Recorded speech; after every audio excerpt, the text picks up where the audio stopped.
Tiz, a vulnerable young Brazilian girl, finds herself speeding through the night towards the lights of a big city. Her companion is a man who has promised her parents that he will find their daughter work as a maid. What awaits her there is something different, however, and her life becomes increasingly fraught with danger, both mental and physical. Interwoven into this tragic and violent storyline is the account of a young doctor whose life and love affair in the south of England are in stark contrast to the dangerous, sexually abusive situation in which Tiz finds herself. Yet their stories and that of their families become closely linked. You are listening to Tiz from the novel The Garden of Sparkling Delight by Deborah Vaughan. Part 13. Little Delight. After her daring escape from imprisonment in the Sparkling Delight brothel, Tiz's friend Yara's journey to her home village stops when she runs out of money. Desperately hungry, thirsty, and with a jaw aching from a tooth extracted without anaesthetic earlier in the day, she looks longingly at the food in the local village shop. It was only the third shop she'd ever been to in her life, and was much larger than the one in her tiny village at home. At first, she looked at the variety of goods on sale in amazement, not even sure what some of them were. But her curiosity waned fast as she began to realise the perilous nature of her position. Aimlessly she poked about amongst the sacks of beans and rice, desperately hungry and thirsty, having eaten nothing since breakfast, which seemed hours ago. To add to her misery, her jaw ached unbearably, so she cradled it in her hand to try and ease the pain. Not knowing what to do, she began to make her way out of the shop, but had to stand aside for a tired-looking woman who stared at Yara's odd clothes with interest. "Please, where is the nearest tap?" asked the girl in desperation. "There's one outside," replied the woman, pointing back the way she'd just come. Yara drank eagerly from the rusty tap poking out of the shop wall, and, her thirst satisfied, wandered off into a maze of poor dwellings. She felt almost too tired even to think. All the adrenaline-fueled energy of the morning had evaporated, leaving her feeling shaky and dispirited. Dusk was falling and the sun was setting gently in the west in a mellow golden haze. Gradually, the sky darkened to velvet black, and a breeze brushed away the last vestiges of the scorching heat of the day. Yara shivered and was glad of the greasy overall. As she stumbled aimlessly down an alley, little lights came on in some of the shacks, and from a larger building nearby she heard the harsh sound of raucous laughter and drunken shouting. Overcome by extreme weariness, she eventually squatted down out of the breeze in the angle made by two walls, holding her aching face in her cupped hands. Desperately, she tried to work out a plan, but her brain seemed to be functioning in slow motion. Most of the time, all it would do was to replay scenes from her dramatic escape. She felt again her terror as she fled down the narrow alleys, desperately trying to get away from Alexio, and always, as if burned into her retina, she could see Tiz's tortured face, which seemed, in her weariness, to be entirely composed of two sad, lifeless eyes. Sleep overwhelmed her at last, and she relaxed on the bare ground in an untidy sprawl. A few hours later she was roughly awakened by a heavy body falling on top of her and the sound of angry swearing. Yara screamed and struggled to her feet. Looking down, she saw, by the light of the moon, a dishevelled man sitting in the dirt, rubbing his elbow. "Fool!" he bellowed, getting up with difficulty. "What are you lying there for? You nearly killed me. I'm lying here because I've nowhere else to go, you stupid man, Yara yelled back angrily. Why don't you go home? He questioned loudly, still rattled by his unexpected fall. I can't go home. It's miles away, snapped Yara. I've run out of money and I don't know anyone here. There was a pause before the man said more quietly, You'd better come home with me and sleep on my porch then. It'll be safer. Come. Yara stumbled after him, trying to keep up as the two wove their way in and out of the houses, along alleyways full of potholes and over patches of uneven waste ground. At last they stopped. By now the moon had gone behind a bank of clouds, and it was very dark, but she could just discern the indistinct shape of a house directly ahead of them. In here, grunted the man quietly, and Yara stumbled hesitatingly up a couple of steps onto what she supposed must be the porch. She stood, still wondering what was going to happen next. "Sleep here," he whispered. "I'll bring you something to lie on." Returning a few minutes later, he spread an old sack on the floor. Gratefully, Yara sank down on her uncomfortable bed and immediately fell fast asleep again. I wonder what I've caught," muttered the man thoughtfully, and turning, went quietly inside. Yara awoke the next morning as the first strong rays of sunshine spilled over the eastern horizon. Blearily she opened her eyes and sat up. "Oh, I ache all over," she groaned, stretching and rubbing her shoulders. "Oh, I must be getting soft. That's what comes of living in a brothel for so long." Looking round, she discovered that she was indeed sitting on the porch of a decrepit two-roomed shack. Framed in the doorway was the man who had brought her there the night before.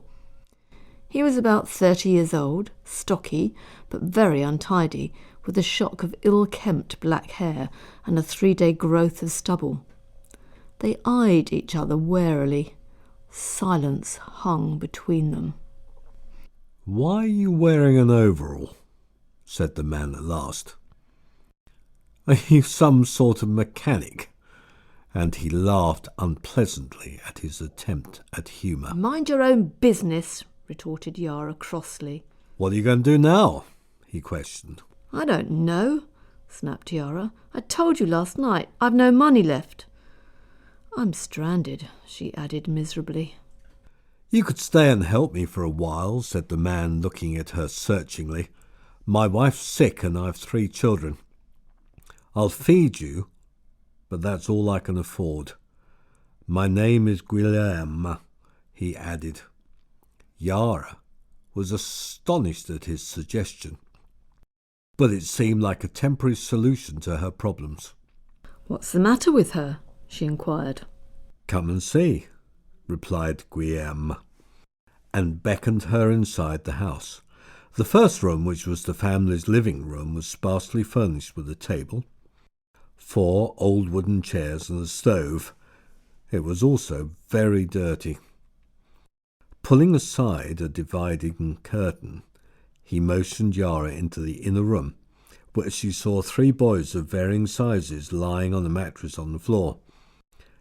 Their ages seemed to range from about 2 to 10 years old, and they were all fast asleep in a jumbled heap, their arms and legs flung out this way and that. On a narrow bed lay their mother. Yara could see immediately that something was badly wrong with the woman from the way in which her limbs were arranged under the thin cover. She too was asleep, but whereas the boys slept the peaceful, relaxed sleep of childhood, the mother moved restlessly on her bed, making little moaning sounds. Guillaume let the curtain drop into place and motioned Yara back onto the porch. "What's the matter with her?" repeated Yara. "Until 2 months ago," replied Guillaume, "all of us, except my youngest son, worked on the plantation. Then my wife Sancha had an accident. She fell off the back of the lorry that was taking us to work. She seems to have done something bad to her hip and leg and is in constant pain. But we have no money to pay for the medicine the hospital says she needs. She's been lying here ever since with no one to care for her or Pedro. If you can help, I can feed you, as I said, but nothing more.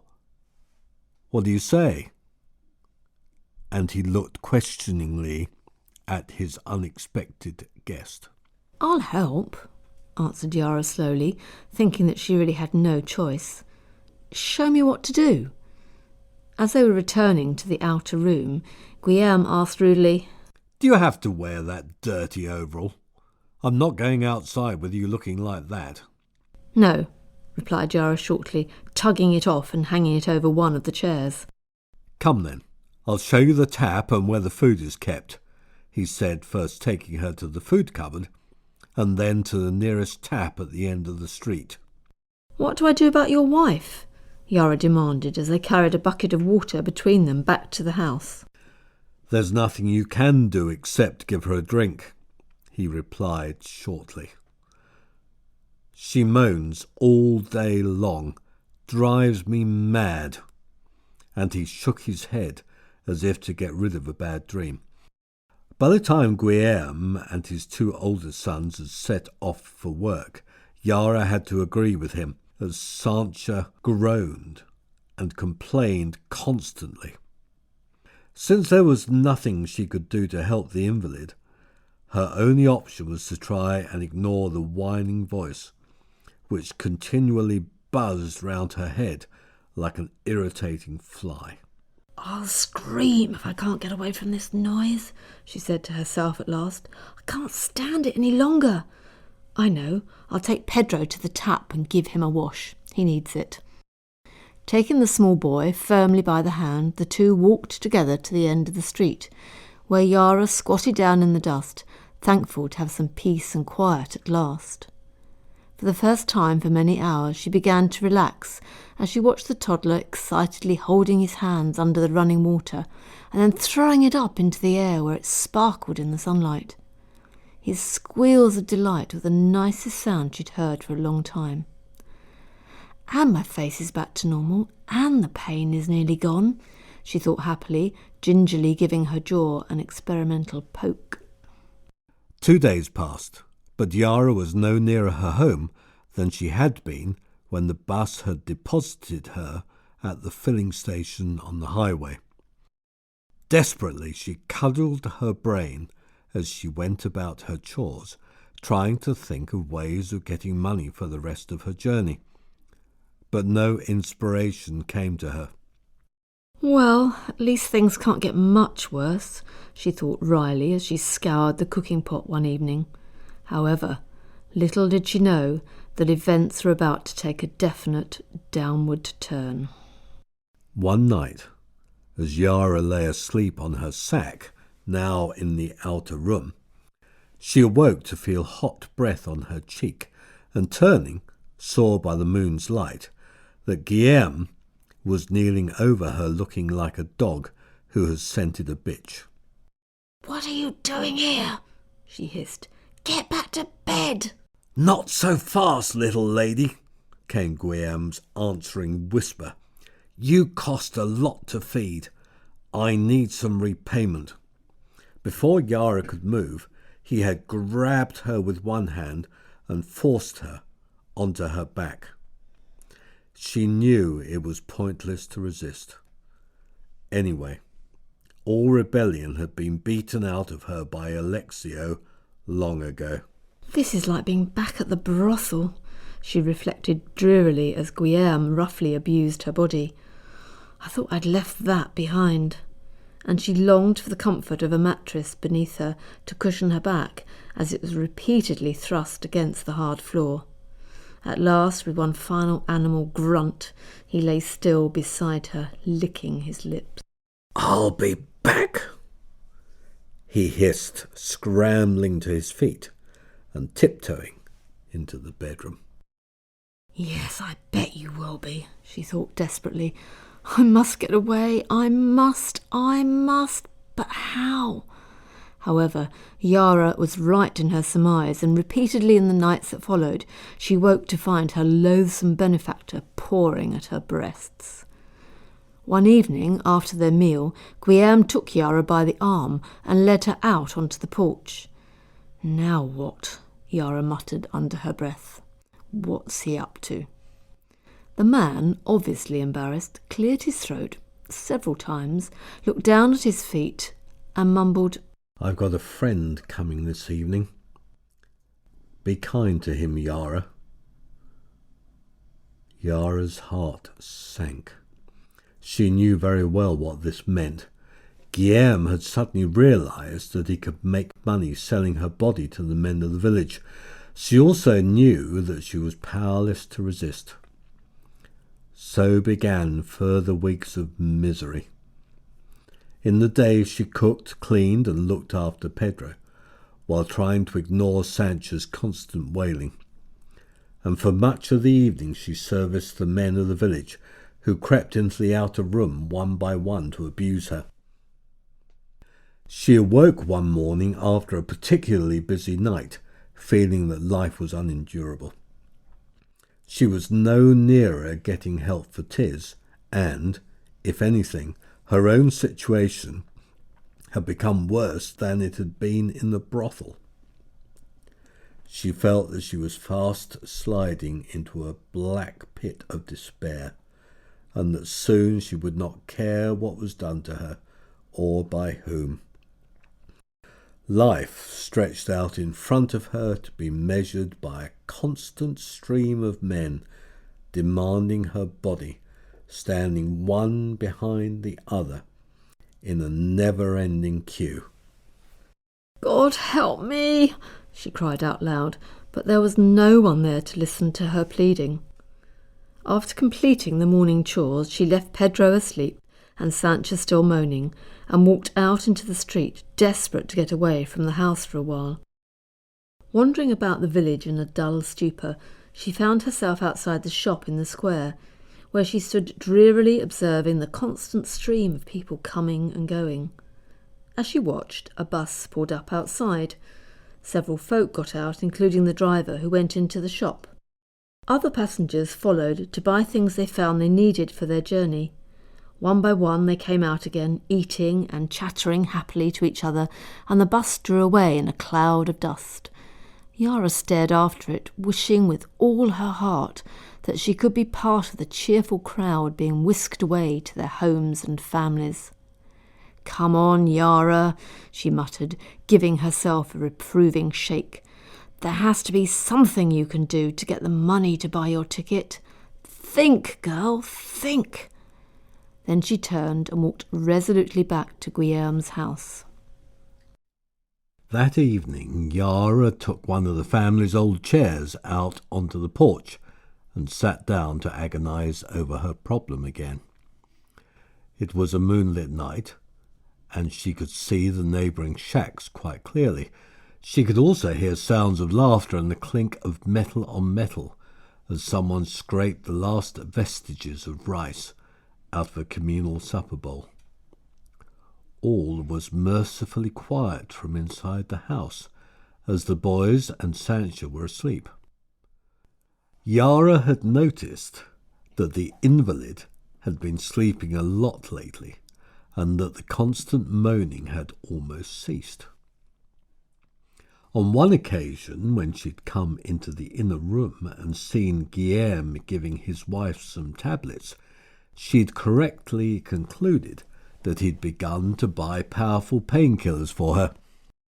"At least some of the money earned for that pig is being put to good use," she said to herself.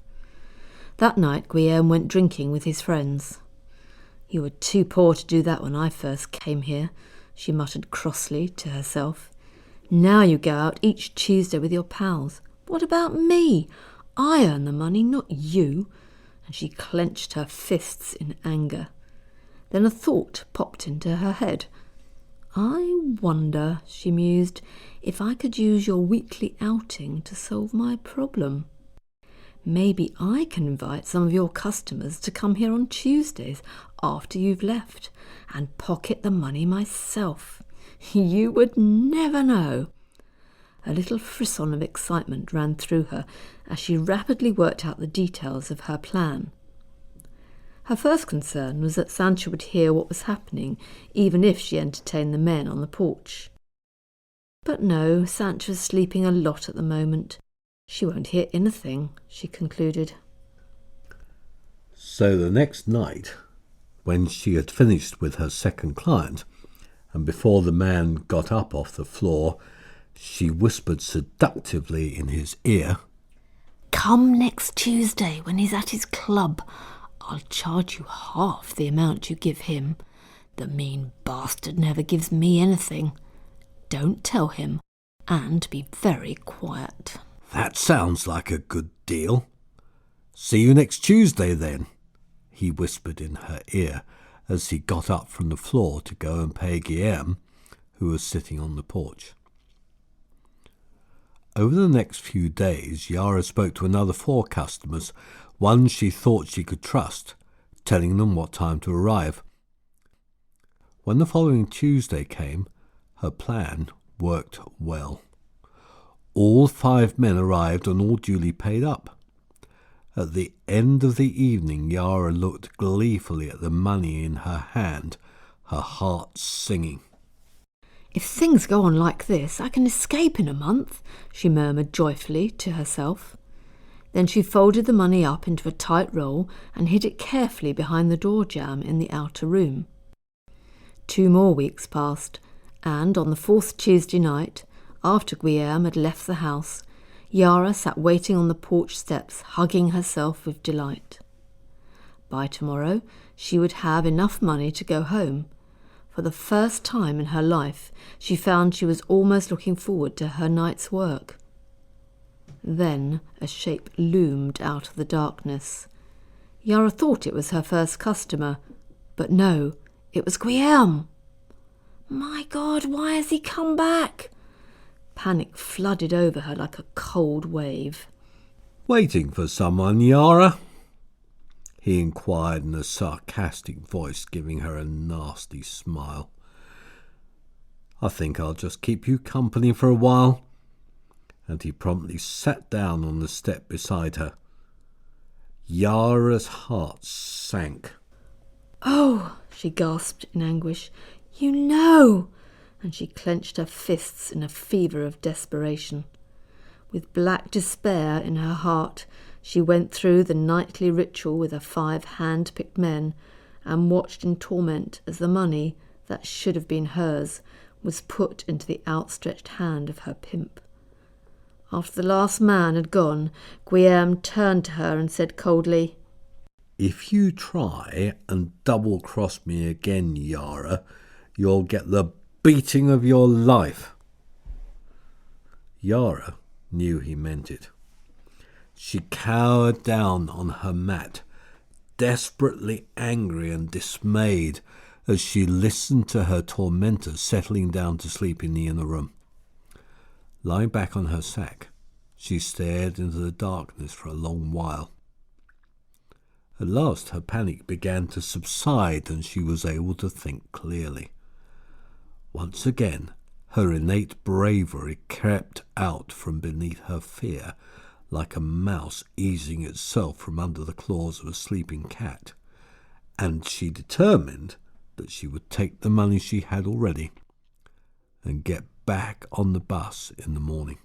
"Perhaps this time I'll have a dozy driver and I'll get home at last," she murmured hopefully to herself as she tried to find a comfortable place on the floor. "If not, I'll walk the rest of the way, even if I die on the road." Feeling a bit happier, she eventually fell asleep. The sound of someone moving quietly around the room woke her early the next morning, and lifting herself on one elbow, she saw that Guillaume was poking about in the room, obviously looking for something. "My God," thought Yara, "he's looking for my money. Please, please don't find it." She watched in despair, knowing that she was helpless to stop him.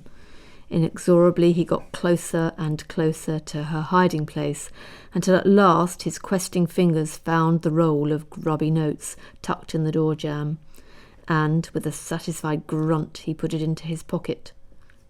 Quickly Yara lay back and closed her eyes again, pretending to be asleep.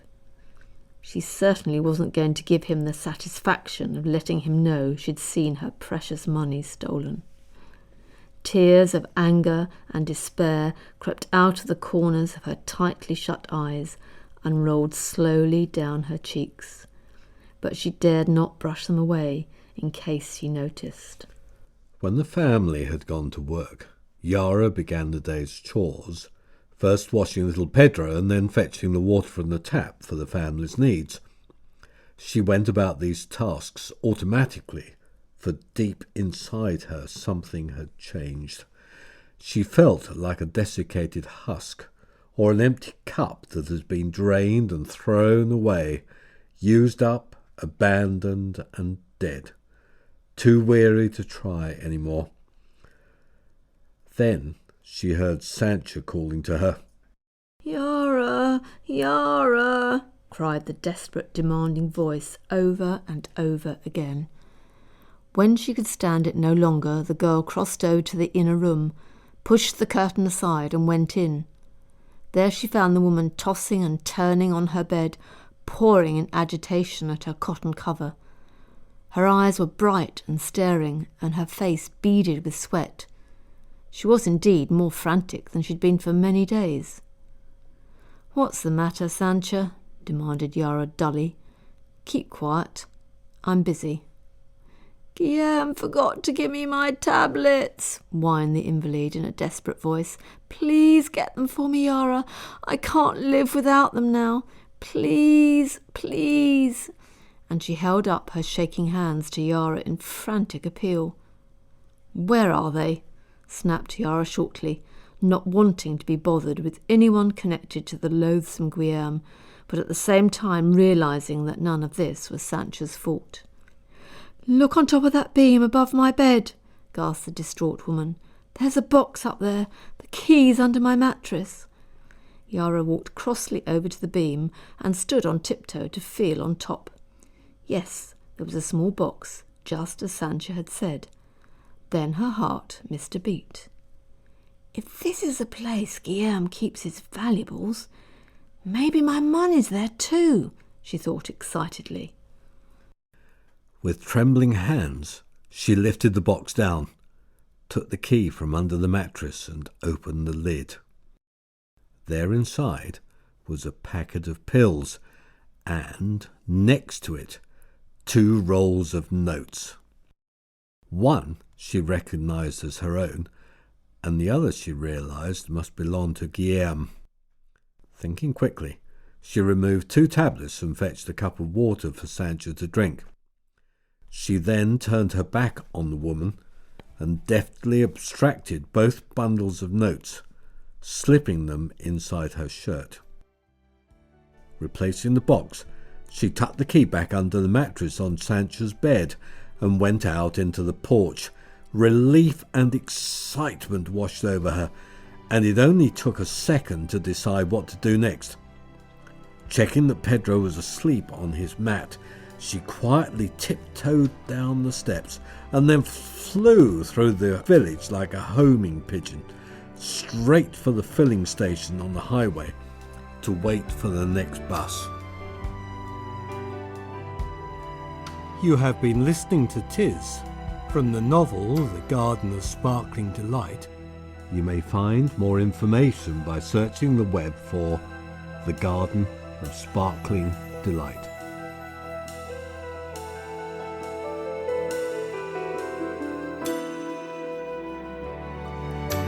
Soaring to the skies with the wind in your hair, a safe place only you can hide,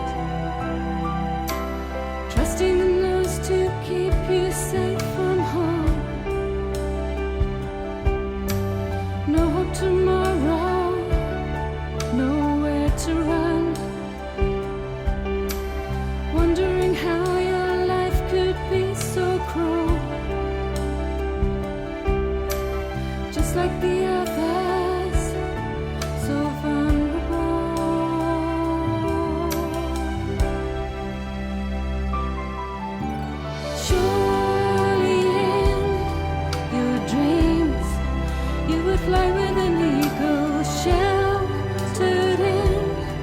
His way.